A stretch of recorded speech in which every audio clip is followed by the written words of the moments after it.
네, 이번 대담, 대통령실 취재하는 하혜빈 기자와 좀 더 짚어보겠습니다.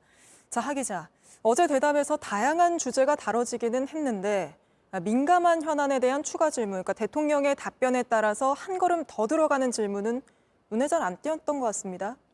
네, 사실 질문 자체가 전국을 비켜간 경우가 많았습니다.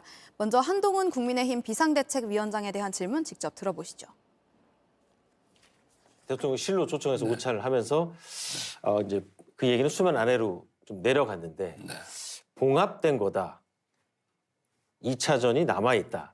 이런 이제 정치 분석도 나옵니다. 한동훈 위원장 잘 하고 있는 것 같습니까? 결국은 국가와 국민을 위해서 일을 해야 되는 입장이기 때문에 이런 사사로운 이런 게 중요하지 않고. 네, 초미의 관심사였던 대통령실과 여당 지도부 사이 갈등에 대해 묻는 것 같았지만 결국 질문이 한 위원장에 대한 평가로 흘러간 겁니다.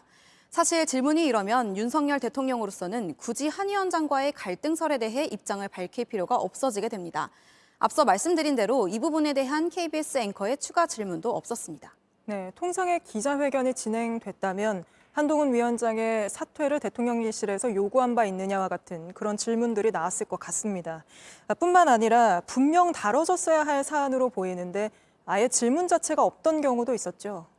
네, 윤 대통령이 서울중앙지검장 시절 담당했던 양승태 전 대법원장의 사법농단 혐의가 1심에서 무죄 선고를 받은 것에 대해서도 어떤 입장인지 묻는 질문이 없었습니다. 또 국회가 가결시켜서 보낸 법률안을 대통령이 돌려보내는 제2요구권에 대한 입장도 물었지만 거기서 그쳤습니다. 그래서 가장 최근에 거부권을 행사한 법률안이 이태원 참사 특별법에 대한 입장을 별도로 들을 수 없었습니다. 네, 어제 대담이 방송은 어제 된 거지만 녹화 자체는 지난 일요일, 그러니까 사흘 전에 이뤄졌던 거죠? 네, 지난 4일에 사전 녹화한 것을 편집한 겁니다. 생중계가 아닌 녹화로 하면 한계가 있을 거라는 지적이 없지 않았었는데요. 실제로 녹화 이후 윤 대통령이 서울중앙지검장 시절 맡았던 이재용 삼성전자 회장의 불법 승계 의혹이 지난 5일 1심에서 무죄를 선고받았습니다.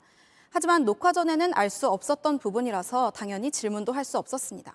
네, 그런데도 대통령실에서는 오늘도 이 신년 대담에 대해서 긍정적으로 평가하고 있는 겁니까? 네, 질문은 집요했고 답변은 소상했다는 게 대통령실 내부에서 전해지는 분위기입니다. 하지만 대담이 100분이나 진행이 됐는데도 국민들의 궁금증이 충분히 풀리지 않았다는 지적이 여권 내에서도 나오면서 기자회견을 언제 할지 다시 관심이 커지고 있습니다. 윤 대통령이 기자들의 질문을 받는 기자회견을 한 건 취임 100일을 맞아서 지난 22년 8월에 했던 게 마지막입니다. 네, 알겠습니다. 오늘은 여기까지 짚어보겠습니다. 하혜빈 기자였습니다. 안녕하세요. 뉴스룸 앵커 한민용입니다. 오늘도 JTBC 뉴스룸을 시청해주신 여러분 고맙습니다. 오늘 저녁에도 뉴스의 현장에서 찾아뵙겠습니다.